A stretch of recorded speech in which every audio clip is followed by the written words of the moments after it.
Selamat pagi Pak, perkenalkan nama saya Stefania Alfrida Teva, kelas A semester 3, tugas yang pertama, metode penelitian sosial, dan pada kesempatan kali ini saya akan mereview materi buku yang pertama yang berjudul Doing Research in the Real World, atau yang dalam bahasa Indonesianya dapat kita artikan sebagai melakukan penelitian dalam dunia yang nyata.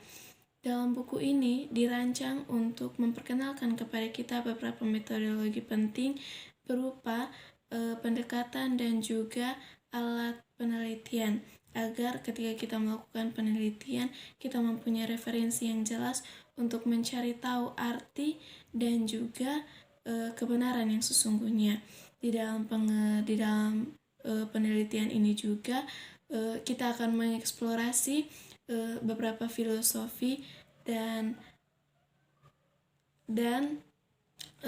perspektif teoritis di balik berbagai cara dalam melakukan penelitian, serta kita juga dapat memberikan contoh pedoman praktis tentang bagaimana cara melakukan penelitian itu yang harus dirancangkan dengan sebaik-baik mungkin.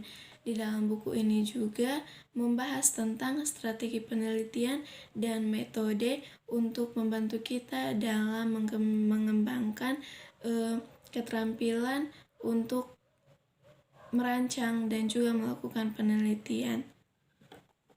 Seperti yang kita ketahui bahwa kita biasanya melakukan penelitian sebagai bagian dari program akademik untuk mencapai gelar MPA, MSc, atau gelar pertama.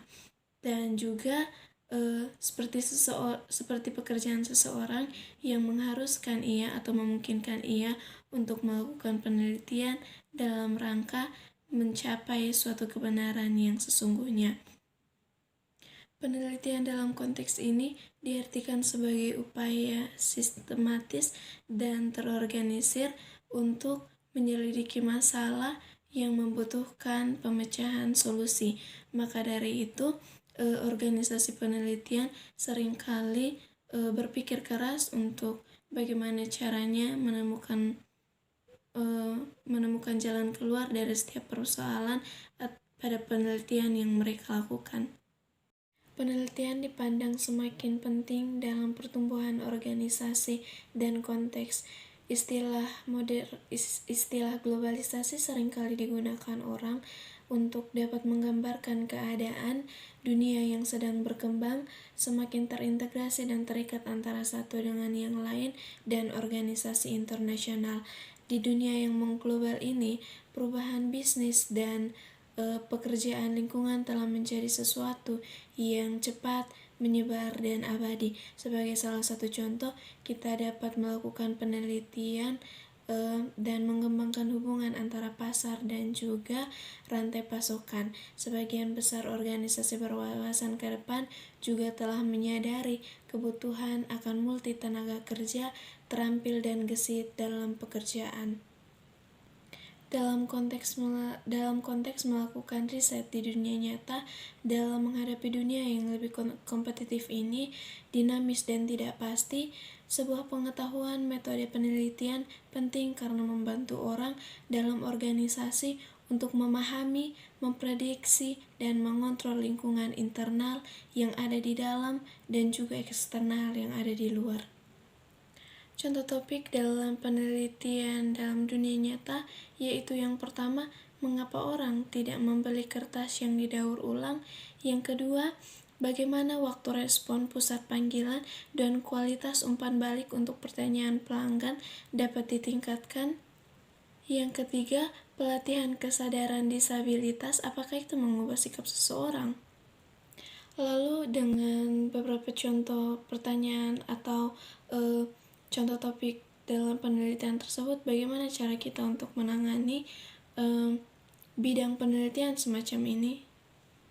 Untuk menjawab itu, kita terlebih dahulu harus tahu bahwa Pada zaman sekarang, banyak sekali peneliti yang terburu-buru atau tergesa-gesa dalam mengoleksi tahapan informasi tanpa terlebih dahulu mendefinisikan dengan jelas topik dari penelitian tersebut. Hasil dari ketidakjelasan ini hanya menjadi transparan di kemudian hari dengan file. Akibatnya, peneliti harus memutar kembali ke tahapan sebelumnya dan penelitian proses atau untuk memulai lagi dari awal.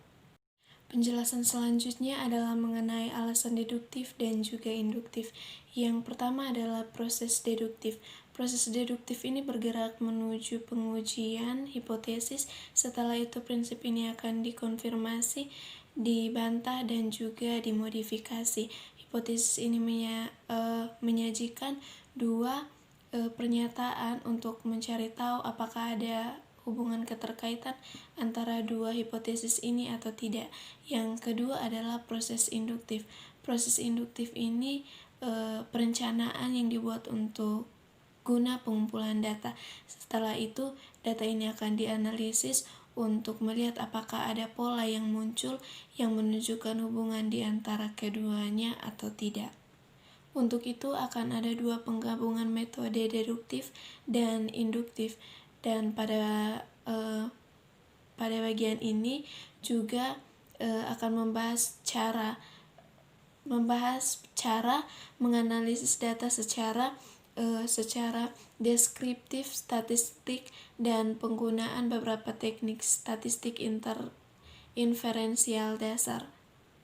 Dan kita juga dapat melihat kemungkinan sumber data kualitatif dan pendekatan bagaimana data ini dapat dianalisis, dan ini terutama terlihat pada analisis percakapan dan analisis wacana yang dilakukan dalam penelitian. Penjelasan selanjutnya adalah mengenai prinsip dan perencanaan penelitian.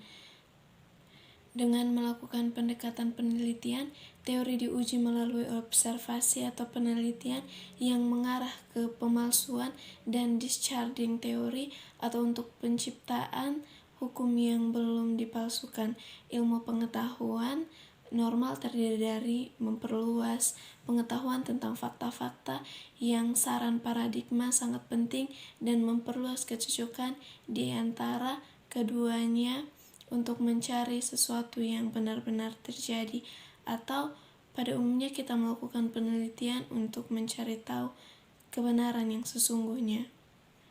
Prinsip dan perencanaan penelitian juga meliputi penyelidikan heuristik, yaitu suatu proses yang dimulai dengan pertanyaan atau masalah yang di dalamnya peneliti mencoba untuk menerangi atau menemukan jawaban dari permasalahan tersebut.